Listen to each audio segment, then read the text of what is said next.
فطرت کی پکار تھی، اور آج جو پکار ہے دردمند دل کی وہ یہی پکار ہے کہ ابھی 1500 سال، ابھی پورے 1500 سال پورے نہیں ہوئے، 1400 برس سے گزرے، ابھی 1500 سال میں بھی 100 سال باقی ہے۔ اور پھر اس امت کا حال ہے، قرآن اس کے پاس موجود اصلی حالت میں، قرآن کی تفسیر بخاری کی شکل میں اصلی حالت میں موجود، تاریخ اسلامی میں صحابہ کرام کی جانثاری اور اللہ کے لیے اپنی جان کی قربانی کے سارے مناظر ہیں وہ موجود، اور اس کے بعد وہی روش ہے۔ اب غوث کوئی تمہارا حال ہے، اب اولاد ہو تو وہ غوث بخش بن جائے گی، اور اس کی نظر نیاز کر کے کہو گے کہ اس نے دیا ہے، اس کا شکریہ ادا کریں گے۔ اب اگر مشکل پڑ جائے تو مشکل کشا کوئی اور ہے،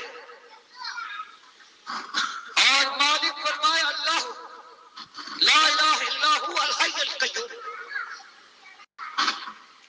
کہ بھول جانے والوں، تمہاری گودوں کو بھرنے والا،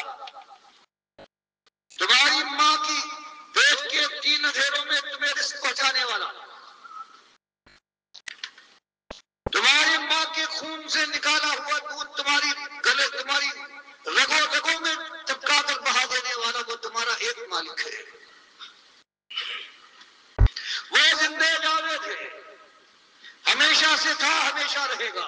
اور تمہارا اب یہ عالم ہو گیا ہے کہ بزرگ مر گئے ہیں، یا تمہارے اپنے دل کے پسند کیے ہوئے جو تمہارے معبود ہیں، جو جاگ کے ہیں، تمہاری تاریخ بیان کرتی ہے۔ بعض حالتوں میں تو یہ ہے کہ جنہوں نے ان کو زمین کے اندر گاڑا ہے وہ اس کے گواہ ہیں، لیکن اب تم مالک سے مایوس ہونے کے بعد، جو ہر جگہ سے ہر چیز کا جاننے والا ہے، اب ان کو آواز دیتے ہو اٹھتے بیٹھتے یا رسول مدد، یا علی مشکل کشا۔ بتائیے یہ ستم ظریفی ہے، یہ نہیں، یہ قیامت نہیں ہے کہ وہی امت اس کی تاریخ میں پہلی سانس اس نے لی ہے ایمان کے ساتھ ساتھ، اور پھر 30 سال پورے نہیں گزرے تھے کہ مشرق اور مغرب کی سرفرازی اور کامرانی کا تاج اللہ نے اسی ایمان کے اوپر ان کو پہنایا تھا، اور آج ان کی ماں اور بہنیں ہندو اور سکھوں، عیسائیوں اور یہودیوں کے بستروں پر بکھری پڑی ہے، آج ان کی لاشوں پر تخت بچھے ہوئے۔ یہ درد من دل کی آواز ہے ڈاکٹر مسعود الدین عثمانی رحمۃ اللہ علیہ کی،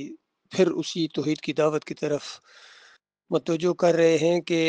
اللہ کو بھول جانے والوں ایمان خالص کی طرف واپس لوٹو،